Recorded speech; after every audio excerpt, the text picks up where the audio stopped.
Never be the same, man. Never, never. It's not how we live our lives. Well, let's start the show, man. Let's do Hey, it. everybody. Welcome to episode 10 of the Block to Block podcast, the number one podcast for all things Web3. Here we talk about the technology, what's going on in the marketplace, and the ways in which you can benefit. I am NFT and Jai. And I am Web3 Wayne. And over here, the talk is different. Only way to talk, man. That's the only way to talk. If you talking the same, you can't talk to me. I want you to know that. I Absolutely, want you to know that. man. Now let's start the pod, Let's make it happen. man. What we getting into today? What's topic numero uno? Because I heard the market has been going crazy. You know what I'm saying? Like, hey, when they count you out, that's when you start counting up. When they count you out, that's when you start counting up. Mama dude, let us know what we talking about in the market today. What's the first thing? Ooh, Reddit, bro. You talking about Alexis Ohanian and them? You mean Alexis Williams, his people? Man, Reddit. One of the biggest communities that we know online, one of these biggest social media platforms, Yep. they have just overtaken OpenSea as the number one NFT marketplace in the world right now. Woo. Nah, hold on. How they do that? How they do that? The people gotta know. You gotta get the people something. How they Right. do that? So just for some context, right? When we talk about OpenSea, if you get into like Web3, crypto, and NFTs, you probably hear about the name OpenSea, right? And for the longest, they've been the number one platform where like buy users can like buy NFTs for like Bored Apes, CryptoPunks, or whatever project, right? And they've been doing their thing. Huge company. They had a strong customer base of 2.3 million users. Well, Mm, that don't mean nothing too much now, man, because Reddit came in with their NFT marketplace, which they launched a few months ago. okay. They now have 3 million users who are all using and connected to their custodial wallet, which is called Vote, and they're actively buying NFTs on the platform. In 3 months? Roughly. Jeez. Man, and just so the people know, when we talk about custodial, non-custodial, we didn't talk about it before. When we talk about custodial, non-custodial is something that you own, right? So there isn't some third party managing that, like a Reddit, right? Like a Timbuktu, maybe, who knows? So there's not a third party managing it. You're managing it yourself. That's commonly right now what we have is a MetaMask, or if you use a cold wallet, or a hardware wallet, whatever you want to call it.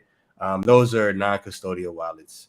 Yep. Reddit, on the other hand, has used custodial wallet for their integration for their NFT marketplace, which means that technically they own it. They manage it, if you will. I should say, not own it. Maybe own it is a little bit too deep, but they manage that wallet. You don't have to kind of worry about some of the back end work of that. So Yep. just wanted to make that clarification. But definitely, man, bro, we need to know how the hell did Reddit, somebody who we don't even think of as Web3, how did they overtake OpenSea? Man, the power of community and partnerships, right? So as we know, Reddit is a social media platform that really thrives on its community, right? And we've seen that community go crazy over like shoot, especially during the pandemic with like Wall Street Bets, their huge community on Reddit, Yeah. and they were like doing all types of crazy stuff like AMC and Shout out GameStop. and GameStop. But we're not Shout even out talking about GameStop. in terms of Web3, right? Reddit has their own NFTs, which the NFT can act as your avatar for your Reddit profile, right? And what they've done is they partner with like a huge community of independent artists who are creating those avatars on behalf of the Reddit users. So once Wow. they create these avatars, you as a user get to, use a custodial wallet called Vote, which is powered by Polygon.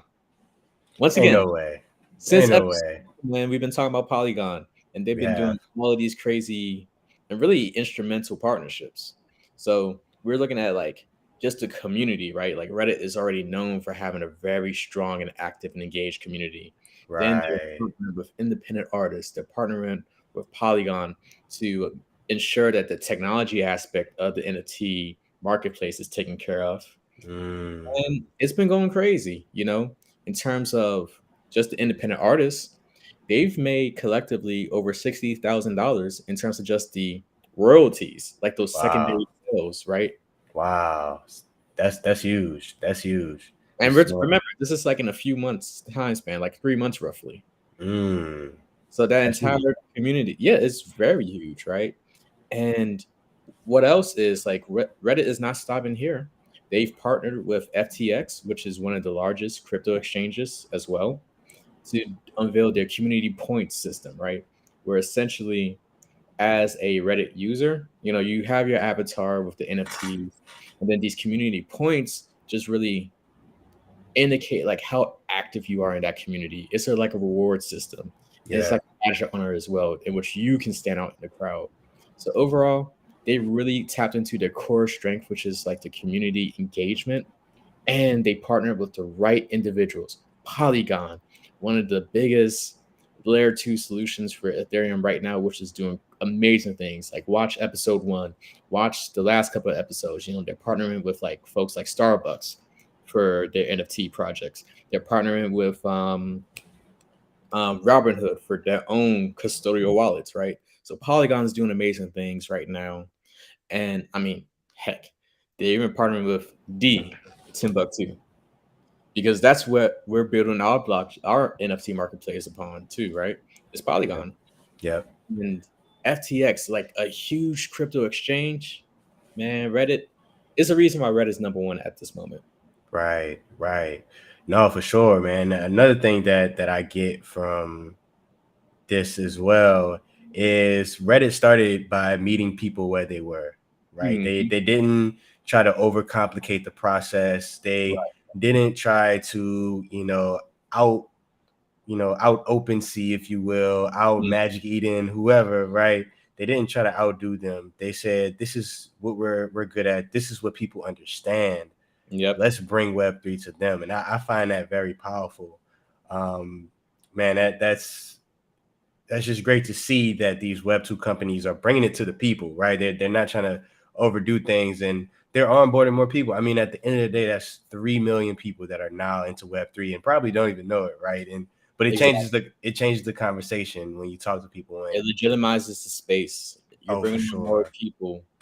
I mean, shout out to Reddit. Y'all took a playbook from the Timbuktu, because that's what we did with our physical NFT art show 2 weeks ago.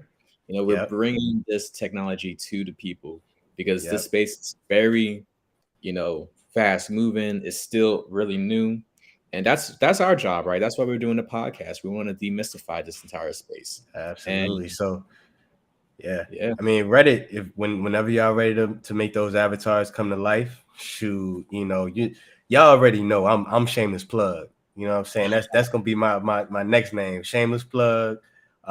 Shoot, whenever y'all ready to bring that to those avatars to life, let us know. Hit us up for activation. You know what I'm saying? Look, most definitely. trying So, to like put y'all on something. a couple of takeaways, right? Yeah. So, for my independent artists, right? For those of you who have experience in like graphic design, digital design, or what have you, this is a huge opportunity for you to not only get involved with Reddit's ecosystem, but other companies, right? Like as you see, a lot of these Web 2 companies, or just traditional companies, if you will, are getting into this NFT space. And there's so much demand for people with a dope skill set in graphic design. I mean, even the Timbuktu, if you want to holler at us, like, we'll do some work.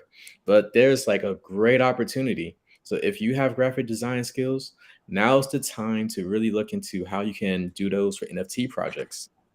And just like as we said in this Reddit story, if you get to set up the smart contract in a way, you can reap royalties in perpetuity, like forever, get paid off your work. So definitely look into that. Forever, ever, forever, ever. Forever. Dang. Okay. For sure. Yeah, next time I'm gonna be a little less lame, but I had to throw that in there. No, it's all good. It's all good. So yeah, definitely the shout out to Reddit. You guys are doing your thing. You've overtaken OpenSea for now.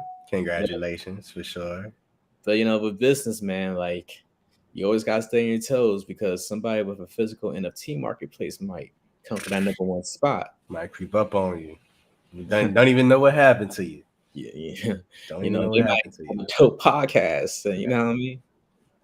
Look, for real though. But look, let's get into the next topic because this is something that I definitely want to talk about. I'm a little the nerd geek side of me is kind of excited for this one. So yeah, man. I mean, so Google is doing some big things within the Web3 space, if you will, and what they're focusing on is really the developers, right? How can they service developers in the community, allow people to continue to build within the Web3 space?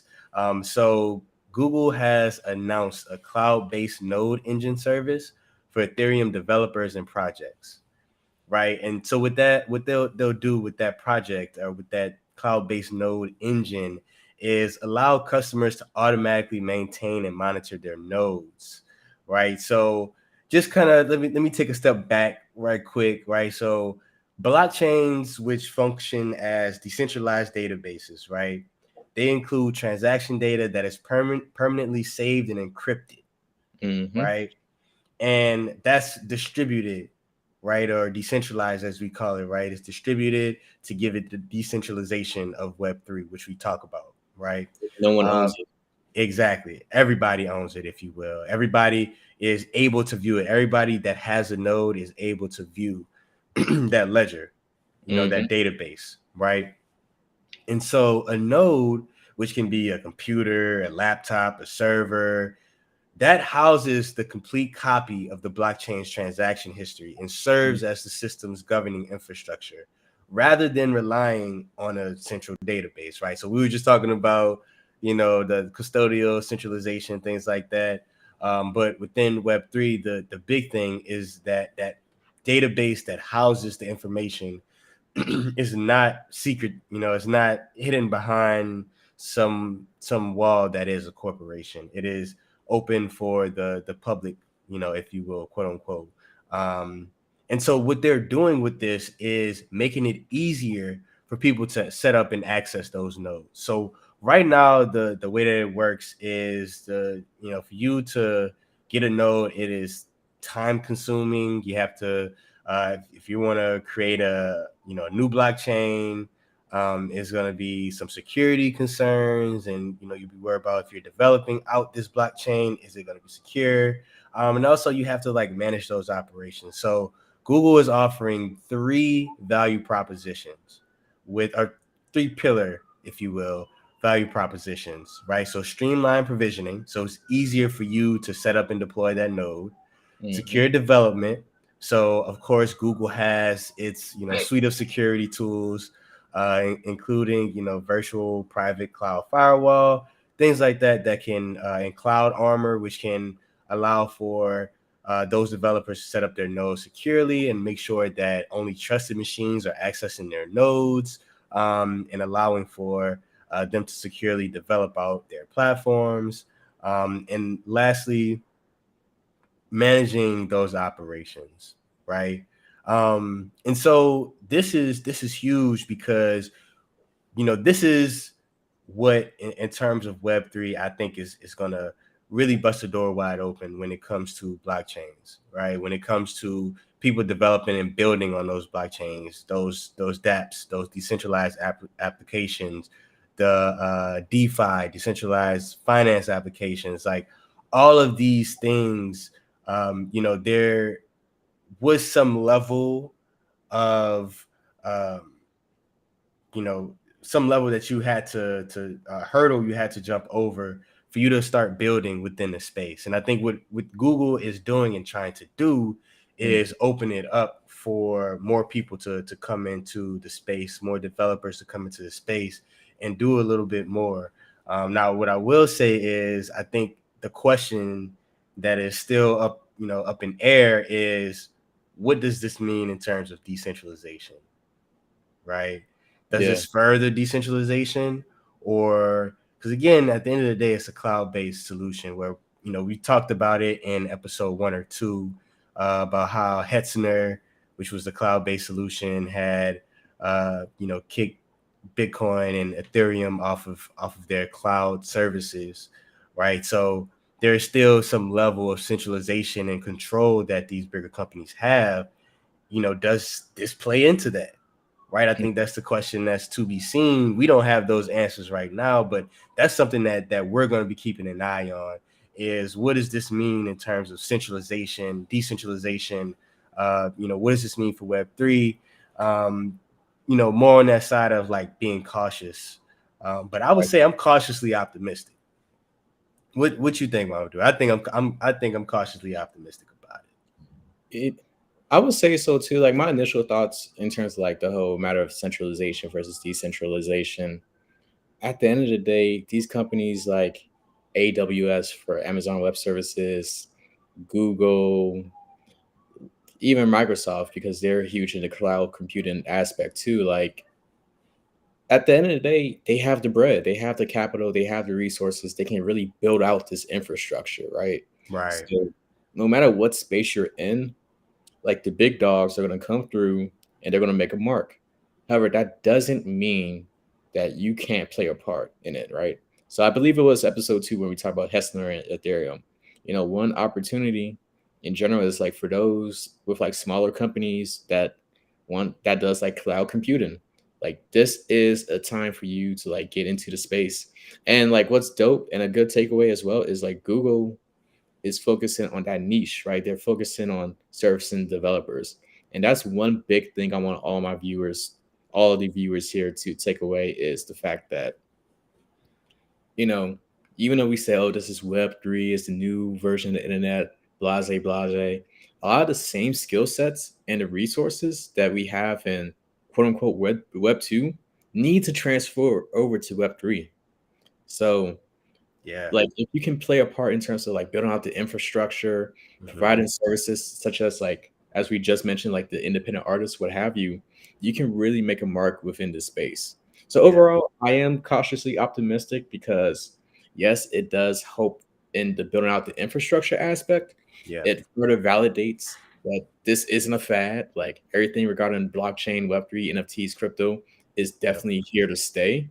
Yeah. And more importantly, you the viewer, you have an opportunity to make a mark in this space. So those are my thoughts. I was about to say me, I little old me. Oh mean, man, $10 too. look, you know how we rocking. But no, Yeah. I think that's great. I think that's great. And on my end, the takeaways that I got from this was a few things, right? So one is still very early, right? So they're starting with Ethereum, right? They're launching this for Ethereum developers. So I think what's going to be interesting is seeing, hey, what's the next blockchain that they work with, right? What does this mean for those other blockchains? And I'm also interested in like what does it mean for those other blockchains, right? How does it help those other blockchains? Like starting with Ethereum, how does it help that, right? Like Ethereum is really not just Ethereum because you have those side chains and layer twos, like your Polygon and Immutable X. So like whatever happens for Ethereum, it also, transfers for those as well. Yeah. But also like some of the other blockchain platforms, like if you think of a Polkadot, right? Like they focus on interoperability between chains and allowing different blockchains to work with each other or talk with each other, if you will. What does that mean for them, right? Because basically you're allowing people to create their own blockchains, and now you're allowing for that setup to be easier, and you can still communicate with your Ethereums, with your Polygons, with your Flow, Tezos, whoever. So I think I'm interested in seeing like how the ripple effect that comes from this one move that's made by this giant to kind of usher in these other giants and these other players.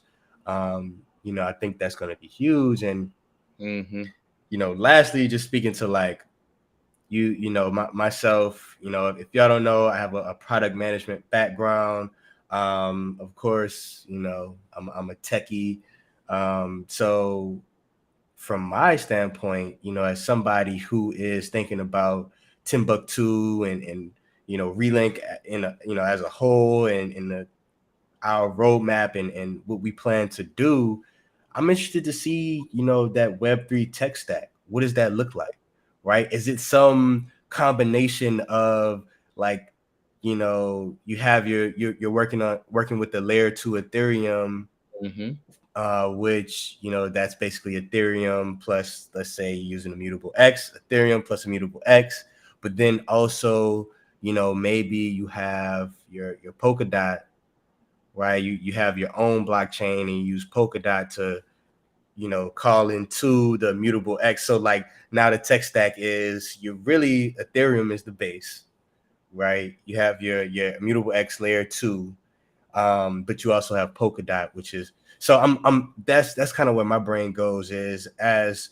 somebody who's thinking about the technology side of it, the nerd side of it, if you will, the, you know, getting deep into, you know, how things are constructed when building a business, when building a tech company. I'm interested to see what that looks like in the future, and that'll be something that I know myself I'll be thinking heavy about, and be paying attention to as well. So Definitely. those are my takeaways. The last thing I'll say about this is, for the viewers, like, one area that you want to look into for the next couple years where you can most likely have great opportunity to build a business: infrastructure. Infrastructure is key at this moment. That's essentially what you were just talking about when we were talking about like the tech stack, right? Yeah. Like everything we've been talking about thus far has been about infrastructure. So think about like your skill set, how you can build a solution, what are the areas that are needed within the market, and build from there. Oh, and like, comment, subscribe, and share. Come on now. Don't hoard this to yourself. The people need to hear this. The people need to know what's going on, man. You know, this is the best Web3 This ain't podcast no centralized in the podcast. world. No, this Decentralized. come You got to on, give man. it to everybody. It's distributed. Distributed. Look, more than Pablo in the 80s, you know what I'm saying? Look. Derek has a mission of getting us canceled like every episode. Like, what can I say? There's two things y'all can expect from me. Shameless plug. That's gonna happen every time. Shameless plug. And you know, I'm gonna try to throw in a little something to get us canceled. So just a little something. All right. It's, you know, why not? Why not? You only live once. Right. You know, forget building a reputable brand and all that. You know, just get canceled. All right. With that, let's get on to our next story, man. I want to talk about Olympus DAO and just the area of cybersecurity once again. I believe this is like the third week in a row in which we talked about cybersecurity. Or we're about It's important. It's important. Super important. So Olympus DAO is a decentralized reserve currency protocol, right? And really their goal is to create a global stablecoin that's backed by crypto and not like USD. So real quick, like a reserve currency, it's just like a currency that's used currently in like the physical world. It's the US dollar, right? So every central bank in the world in different countries, excuse me, they use like the US currency as like a medium of exchange, right? So that's the value of being a excuse me. I'm a little sick, y'all. What's the value of being a reserve currency? And so they want to do that within the world of crypto. So Olympus DAO, they started in May of last year, 2021, and they recently underwent a cyber attack earlier this week. So what happened was 30,000 of their OHM tokens, which is their native token, was stolen, which valued at 300K. And so, but what was crazy about the story was they were able to like receive the funds back within a few hours. And so, even though the hackers like took their bread, they made a deal with them for an undisclosed amount, and they returned the tokens to them. Yeah, so Definitely crazy. Yeah, nah, man. Listen, they got away with a close one because we've seen that, like you said, the past few weeks.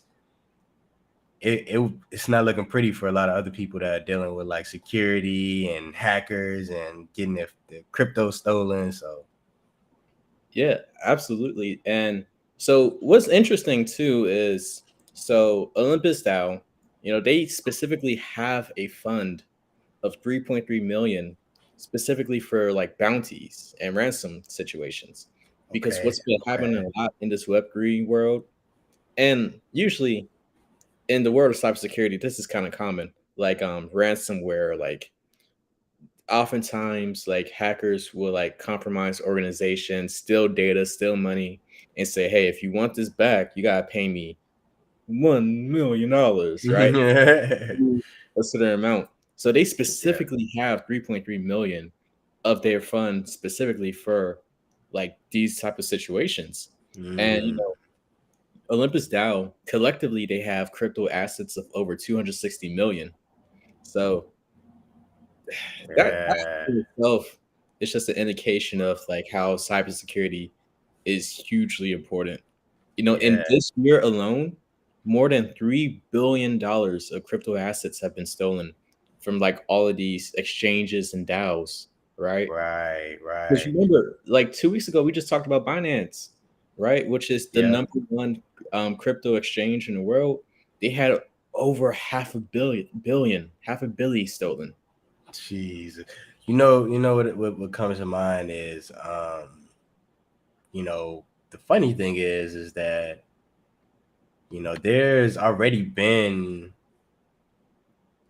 like these agencies and companies set up that literally tracks these cryptos and things like that. Mhm. So like even with them being stolen, like how are people gonna use them? You know what I'm saying? Like I think maybe I just because I'm not in that world, I'm not thinking that way, but like man, how you gonna use it? As soon as you use the crypto, somebody's gonna know like, oh, this was a stolen like they would pretty much know at that point, okay, this was stolen. Like, all right, Yeah, like you can't and trace stolen cash. You could trace stolen crypto. You know what I'm saying? Like, facts. I mean, it goes back to what we said. Like the big strategy is like ransoming it off, right? So like last week when we talked about Mango Markets, when they had over 117 million stolen, yeah, they last I checked, they returned the 60 million, the 67 million or so, and that was the big play right there. Like, hey, we'll give you back your crypto, but we need X amount. uh, So I'll just say this, like, we don't know how much these hackers from Olympus DAO got, but it was undisclosed. So yeah. They got something. They got they got a something. little something. So, That's come up. but like for you, the viewer, right? There's a few takeaways we want you guys to walk away with. Number one, all of these organizations are targets. They're like walking licks because if we're talking about, I mean, we're talking about Being organizations. honest. Wow, you may not even have heard of it, right? Yeah, If we're so familiar with like FTX or Binance or what have you. But Olympus DAO, they have over a quarter billion of crypto assets in their organization, right? Like they have a community of 120,000 users with all that bread. yeah, Now we talk yeah, about now when you talk about like Coinbases and Binance, who are like the largest players in the market, and they have like billions upon billions of these crypto assets. You can see why these hackers are gonna like trying to finesse them. They're going to try to compromise their security and steal yeah. off of these crypto assets. So, number one, recognize that all of these organizations are targets.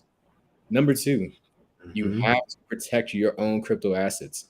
We're not saying don't patronize these organizations, because if we're being real, every company in the world is always a walking target. Every single day. I don't care if you're Coca Cola, if you're Netflix, if you're Google, if Yeah, you're FTX. yeah, Someone's trying to compromise your organization right now to either steal your data or your capital. That's just what it is.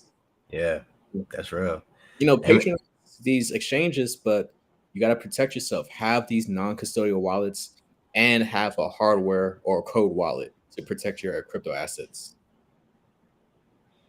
Yeah, for sure. And what I was going to add to that is, the best thing about Web3 is the quote unquote frictionless payment or movement of money. So for you to transfer that, part of the money that's or your crypto that's in a custodial wallet to a non-custodial wallet with, now there's like, for example, Reddit with Polygon, right? Polygon is like cents on a dollar for you to do it, right? And so would you rather lose a couple cents or would you rather, get hacked and lose all your crypto, right? So just throw that in there as well as a little so being on top.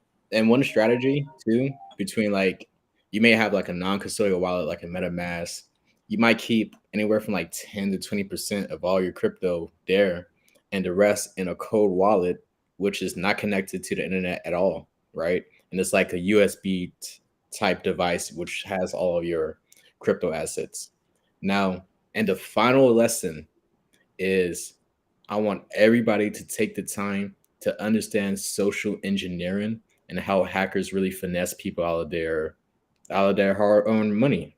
Because a lot of times when we talk about these hacks, it's not that they're always exploiting some kind of technical vulnerability, right? A lot of times they'll just finesse you with just like using strategies such as scaring you, making it very like time constricted, and just like disguising themselves to look like they're legit. So how many of us, because I still get these calls all the time, where you get a random call saying, "Hey, your Amazon account has been approved for $1,000. Please say such and such if you wanna." That's a hacker, you know. Yeah. Though, or how many times have you received like a random link from somebody that appears to have like the email of your coworker, but there's like a misspelling, right? That Yeah. you won't even realize. Like Web3 Wayne, instead of like WAYNE, it may be WAYEN, right? And then it's like, hey, this is Web3 Wayne. Hey, I lost my. It's an inside joke because he misspelled his name before we started. Man. You can't tell them the inside joke, Bowdy. You can't tell them the inside joke. If you're gonna make it inside, gotta be They're inside. part of the community. They're part of the community. We rock with them. We gotta let y'all know. Mama be soft on y'all, man. But they may do something like that and be like, "Hey, man, like I lost my password. Could you like click this link for me real quick?" And once you click that link, now some kind of malware has entered your system and steals your data. So that's the biggest thing in terms of protecting yourself. Learn how these hackers use social engineering to finesse people out there, hard-earned bread. Have your non-custodial wallets, and you should be protected. Absolutely. Yes. Part of protecting yourself is educating yourself. Yes, sir. Absolutely. Yes, sir. Hey, look, man, I love it. I feel like I need to rewatch this and get the game. Like, if you're not watching this podcast, you gotta watch every episode. I'm not gonna get us canceled. I was about to say something else, but you're playing yourself. Yeah, you're playing yourself. Because we had episode 8 with Sean. Yeah. Sean, and he gave you how to become a developer. Last week we talked about how Web3 developers are making more projects and contracts at a higher rate than ever.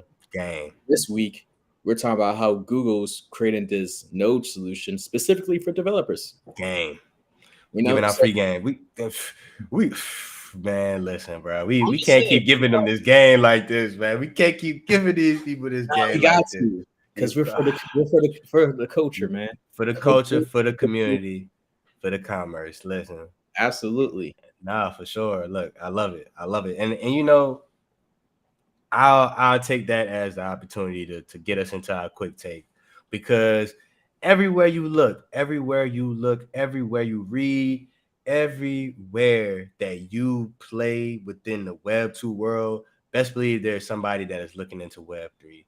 And that includes Twitter, which has already stepped into the world of Web 3 with allowing people to use their NFTs as their profile pictures. But now they're taking another step, right, with something called their NFT tweet tiles.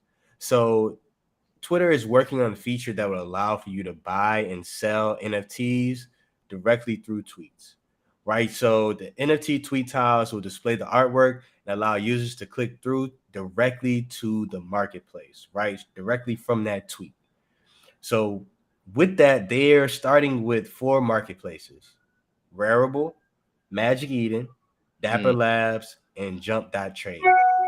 Right. And just to go back to my point before about tech stacks and things like that, just between those 4 marketplaces, we have the blockchains of Ethereum, Solana, Tezos, Flow, and Polygon.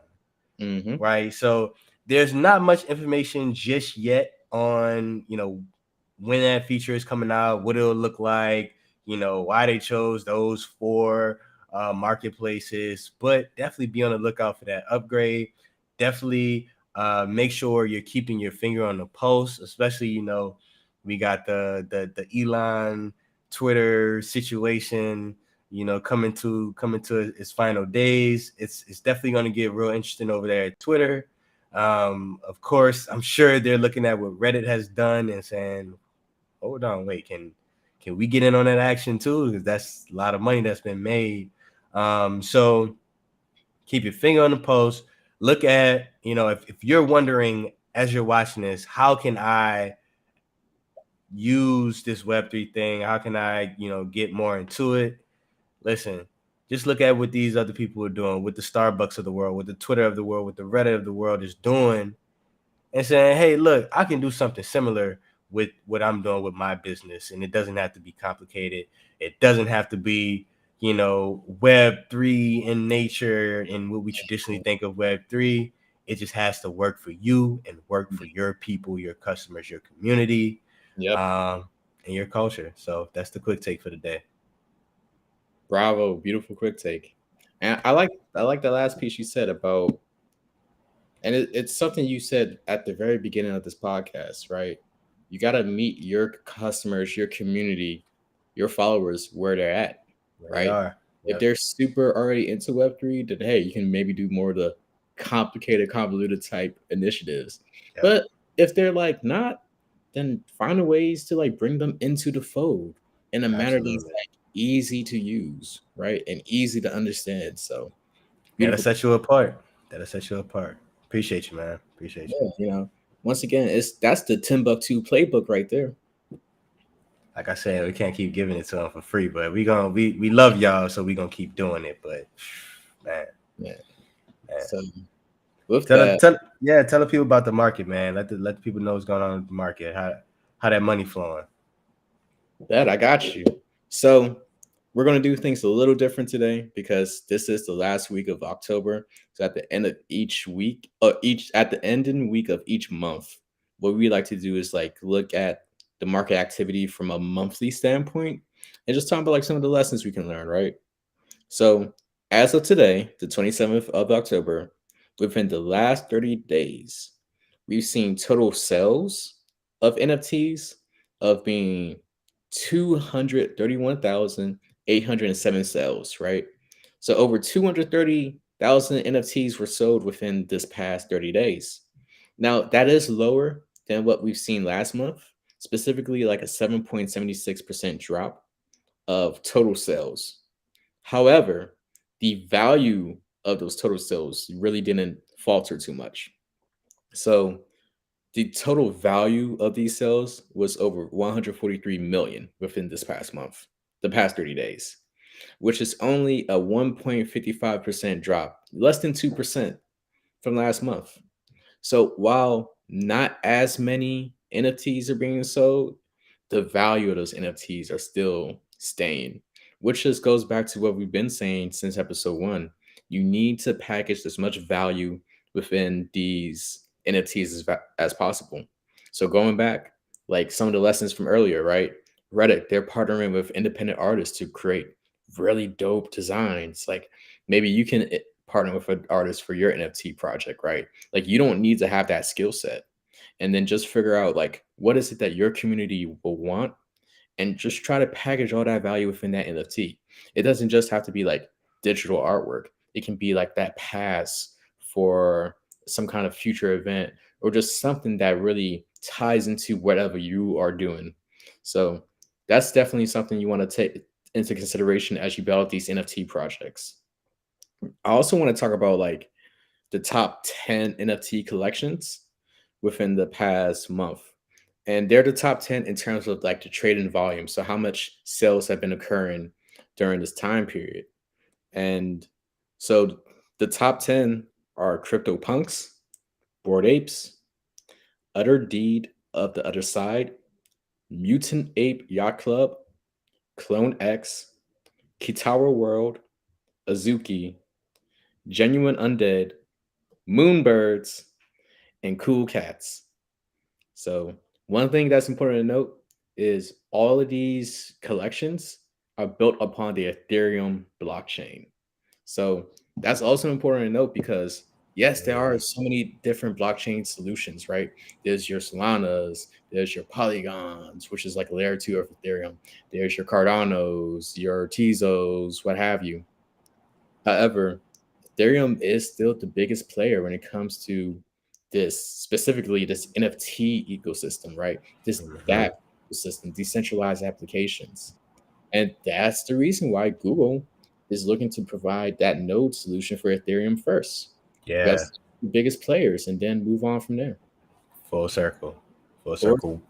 We'll see how long that lasts in terms of Ethereum because I would imagine that they're gonna have a lot of competition coming down the fold. oh, absolutely. Um, so I'm very interested to see how that plays out. Listen, So some of the key factors that we talked about throughout this episode that will determine who's going to be here to stay for the long haul is who has the best infrastructure, who has the best security, and who can make Web3 the easiest for the people. absolutely, absolutely. And man, with that, I think that's the free game right there. We didn't give out a lot of game today, so I don't know how much more game we could give out. Episode full of free games. So I mean, listen, man, this is a special episode, episode 10. You episode know, 10. I heard a statistic like a while ago, a couple years ago. I'm not sure if it's still true. It may be, but it says like for podcasts, most podcasts die by episode 8. Like people just don't Mm, be consistent with it. yeah, yeah. Hey, well, look, shout out to Mamadou, man. Mamadou has been a blessing, man. Just really pushing us to get these podcasts done. If anything, NFT Njai, he has been the guy when it comes to this podcast and making sure that y'all get this free game. So listen, follow him on Instagram, r.njai jr. Follow our business page at Relink Global. To follow, of course, Timbuktu to see what we're doing with our latest physical NFT marketplace, our latest product that we're dropping, that we've dropped already. Dropping, what am I talking about? Go ahead, give us a follow at the Timbuktu.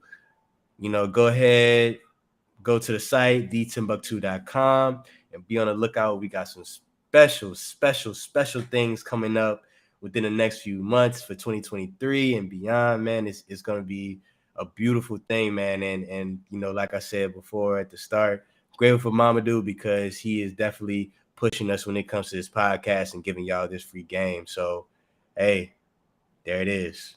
Appreciate you, brother. And I'd There it be is. remiss if I don't shout out the Web3 Wayne because he has always come in with just like these very creative angles when it comes to these podcast stories.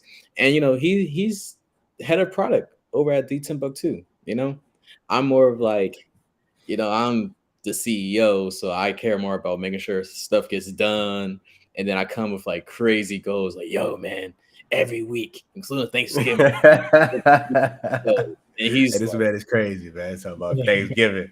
I'll be full from midnight to midnight, man. I don't know what you're talking about. But look, but hey, yeah, it's a team effort, man. It's yes, definitely a team sir. effort. Yes, So, sir. speaking of teamwork and building, once again, we like to put that call out when it comes to like the podcast. If you're somebody who's doing something dope in Web3, Yep. like definitely like come contact us. We would love to have guests on. We believe in like really using this as a platform to not only demystify Web3, but we want to like build up each other, right? Yeah. Hey, you may even seen us on a couple of podcasts. right? You may even see Who us knows? cross podcast collaborations. Wink, wink, nudge, nudge. Definitely do that. And if you're a creative within like fashion, music, the arts, or you just want to like get some game on how to like build out physical NFTs in general, like hit us up. We're more than willing to work with anybody. Absolutely. Absolutely. Hey, with that, and we appreciate y'all tuning in. This has been another episode of the Block to Block podcast. I am Web3 Wayne. And I am NFT Njai. Make sure to like, comment, subscribe, and share with all your loved ones. Appreciate y'all. Peace.